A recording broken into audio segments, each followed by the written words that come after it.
Hey YouTube, and welcome back to the Solver School YouTube channel. My name is Mike Lukic, the founder and creator of Solver School, and in today's Solver Shorts episode, I'm going to be continuing the previous episode where I focus on answering the question, how accurate do my solves need to be? Now, if you haven't already checked out episode 3 of Solver Shorts, I'd recommend you go ahead and do so, because in that video, I introduce the concept of solver accuracy, talk about the various trade-offs that we are faced with when choosing how accurate we want our solves to be. And I just define the actual number to make sure that we're all aware of the specific thing that solver accuracy number is actually measuring. In today's video, I'm going to be going into this a little bit further and talk about what is an acceptable accuracy level as it relates to solver outputs, and what should you actually choose when you're setting up your solves in the first place. Now, if you like the content today, please make sure you subscribe to the channel. Not only does it help out the channel, it also keeps you notified when any new Solver Short videos are posted. And if you're really interested in diving deep into solvers and learning all that they can do and how they can be utilized to improve your own study processes and improve your own game, check out my website at www.solver.school. I've released the Solver Masterclass, which is a full 9-module course of over 30 hours of content specifically designed to teach you everything you need to know about how to use solvers properly within your own study. But anyways, without any further ado, let's just jump into today's Solver Short video. So as I mentioned in the introduction and in the last video, a lot goes into determining how accurate you need your solves to actually be. So in order to actually demonstrate the differences between running solves at a greater degree of accuracy versus a lesser degree of accuracy, I decided to run a little bit of a test here. So what you see up on the screen is GTO Plus in the database mode, and I've loaded up a subset of 33 game trees. Now you could do exactly the same thing in PO Solver, running the multiple solves over and aggregating that data together, running the aggregated reports.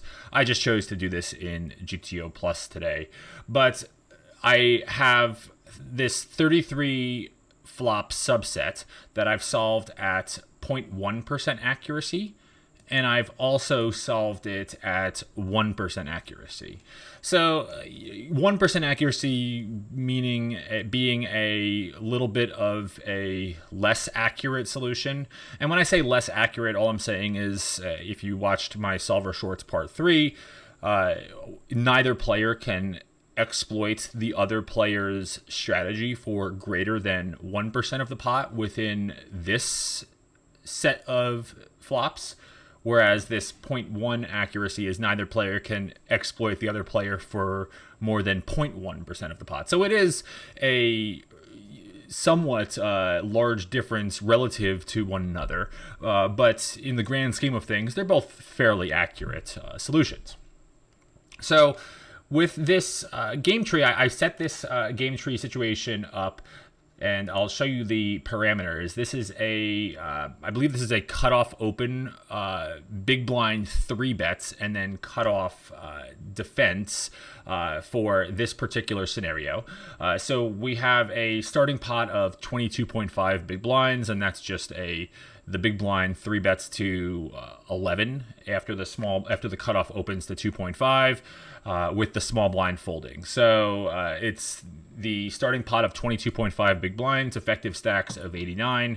I gave both players 2 bet sizings on the flops and then multiple bet sizings on turns and rivers. And you can take a look at the ranges right here. This is our out of position 3-bet range from the big blind. I just grabbed this from equilibrium ranges. And then this is the open and then call range from the cutoff. So they are retaining some aces as traps, but for the most part, aces is being 4-bet, ace king suited being 4-bet, kings being 4-bet, queens being 4-bet. And then, the range is going to be a little bit capped in that regard. So we can take a look at the ranges. We can see the game tree, and I've solved this for 33 different boards. So to look at the outputs of this, I actually put this into Excel. And I'm doing this over 2 nodes. I have the root node, which is, let's go back to the game tree. The root node is this node right here, where it's the out of position player has the option to either bet large, that's 70%, bet small, the 30%, or check. And then I also have the check node, which is the in position player. After the out of position player checks, the in position player has the option to bet large, bet small, or check as well too. And what I'm showing here is for each one of these different 33 boards, at the 1% accuracy and at the 0.1% accuracy, the equity difference, which the equity difference at that root node shouldn't be anything because they both have the same subsets of ranges that we're comparing to one another. The expectation values, the frequency at which each player is, this out of position player here is betting large, betting small, and checking for both the 1% and 0.1% accuracy.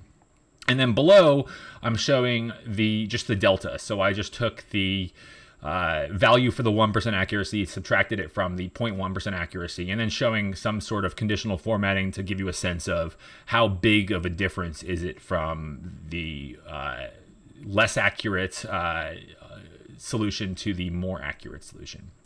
Now, if you've watched a lot of my solver videos, and if you are a member of the Solver Masterclass, you know that I like to take a macro to micro approach. I think it's the right way to look at data. I wouldn't suggest you just kind of go spot checking through these initial flops first without looking at this overall number, which is the aggregate view. And when we look at the aggregate view, there's really not a huge difference, right? So the expectation values, it's slightly higher. So we have 0.02 higher for the 0.1% accuracy. And then the splits for the frequencies are somewhat similar. So it's 28% large bet, 32% small bet, and 39% check.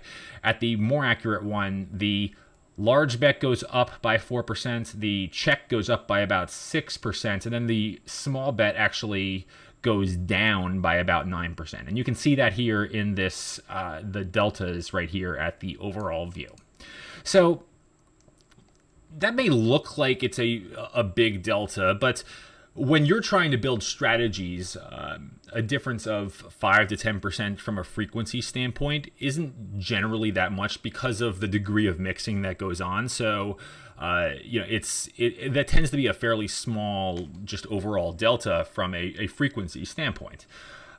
We can then kind of drill into the underlying values, and we can see that there actually there's a bit of a variance in the types of boards that are going to elicit different values, right? So some of these king high boards up here aren't really changing much at all, except for this king 10-7 board, which is kind of interesting. The king 10-7 board, there is a lot more of the small betting going on at the more accurate version compared to the less accurate version. So that's somewhat interesting.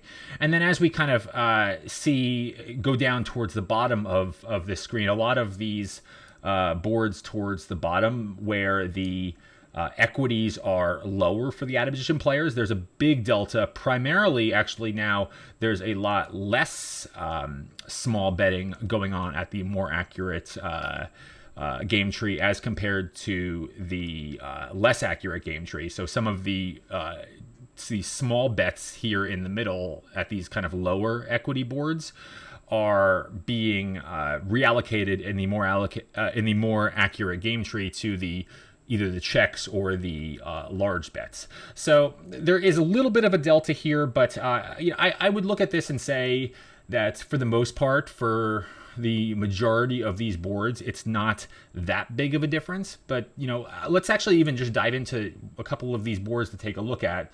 I'll pull up this King 10-7 board as one example, and then I'll pull up this maybe just a medium one, which is, so we'll just do this 12%, so this 866 board as the other example. So let's open the King 10-7 board just to kind of show you that one first.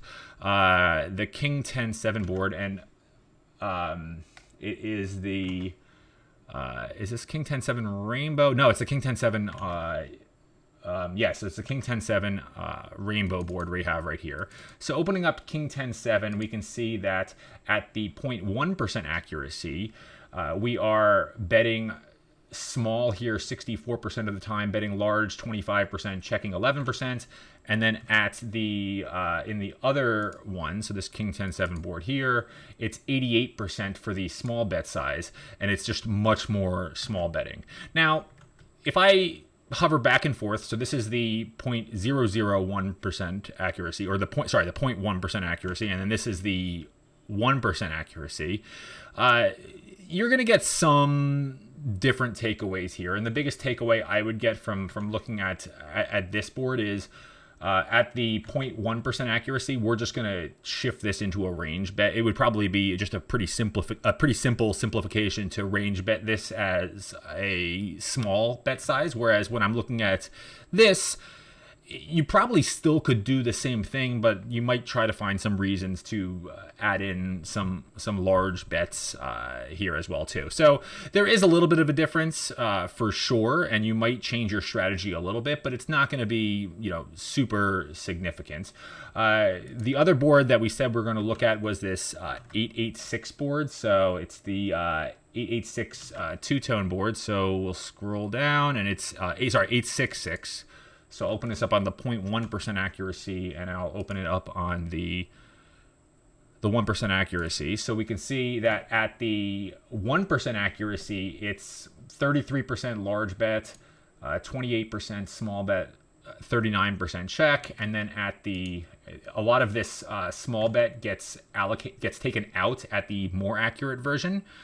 Again, if I'm flipping back and forth, I don't see a massive difference. There is a difference in whether we're betting large or small on some of these, but the amount that we're betting is somewhat similar, and I'd be willing to wager that if we are building strategies off of each of these, they're not going to be, and we're trying to build simplified strategies off of looking at each of these solves, we're not going to be that far off using either one of these solutions. So it's, while there is differences for sure in the overall frequencies, it's not massive to the point where you're going to come up with that big of a difference in your outcome strategy. If I go forward to the check node, you're going to see a little bit more of a difference here. So again, I start at the macro level, and the macro level doesn't look a whole lot different either. The EV is a little bit more different. Also, the equities are a little bit more different, and that's because once you get past the root node, you've now moved to a different part of the game tree where now you're carrying different ranges to different parts of the game tree. So the equities are going to differ slightly. But the overall frequencies are somewhat comparable, right? So we only changed, we allocate some of the large bet into the small bet, and so it's not really that big of a difference. But now if I look at the underlying values, there's a lot more massive swings. There's definitely more scenarios. If I go back to the root here, the biggest deltas that we saw was this 24, and that was the biggest swing. Here we have multiple that are over 30% deltas. So the King 10-7 example, both the rainbow and the monotone versions. Down here, this 9-7-5 board, we have over a 30% swing. The 10-6-5 board, we have over a 30% swing. This Queen 7-3 board, we have over a 30% swing. So, and then we have multiple that are in the high 20s or mid 20s. So, while overall at the macro level, it appears to be somewhat comparable, at the micro level, we're going to see a little bit more variation in from looking at board to board at the more accurate to the less accurate levels. And, that's going to have some type of snowball effect as as we move further and further away from the node at which we start the study, ranges are going to change a little bit. So not only do you have the difference in accuracy, but you also have the amplification of ranges changing slightly.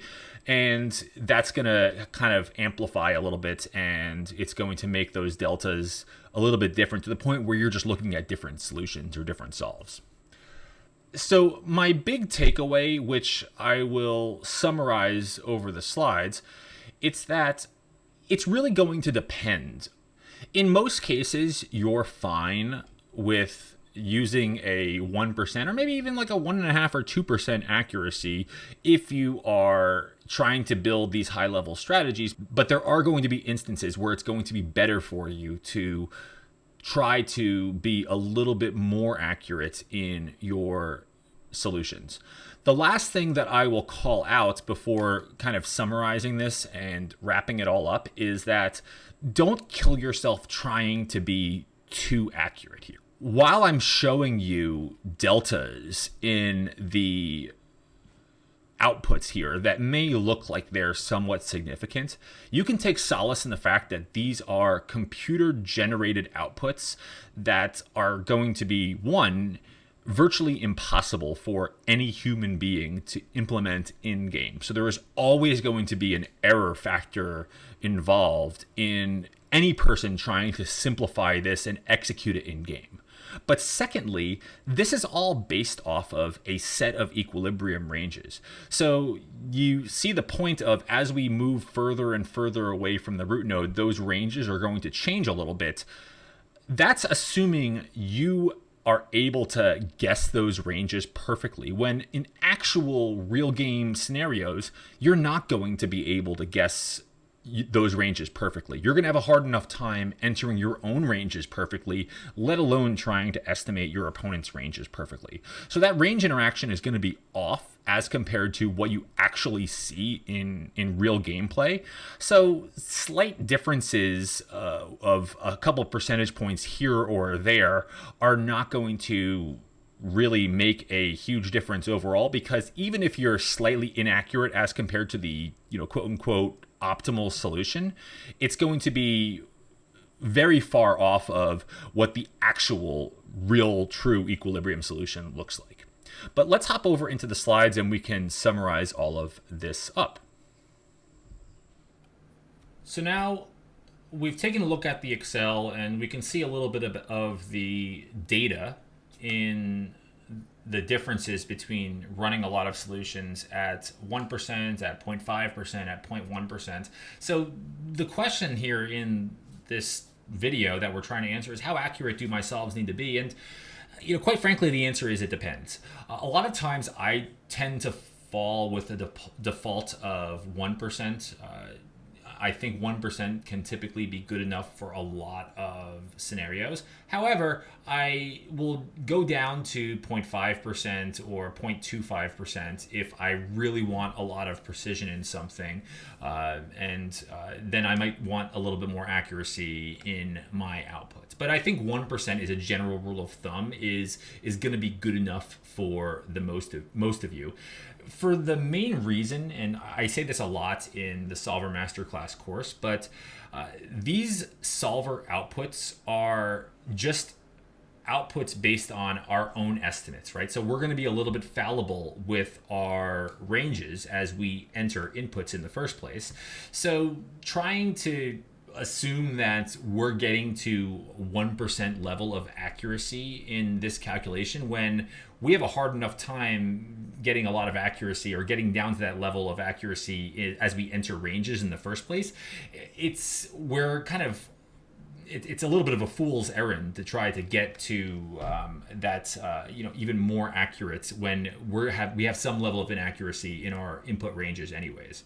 But that said, I do have some general rules of thumb for you here as to when you want to choose more accuracy versus when you want to choose less accuracy.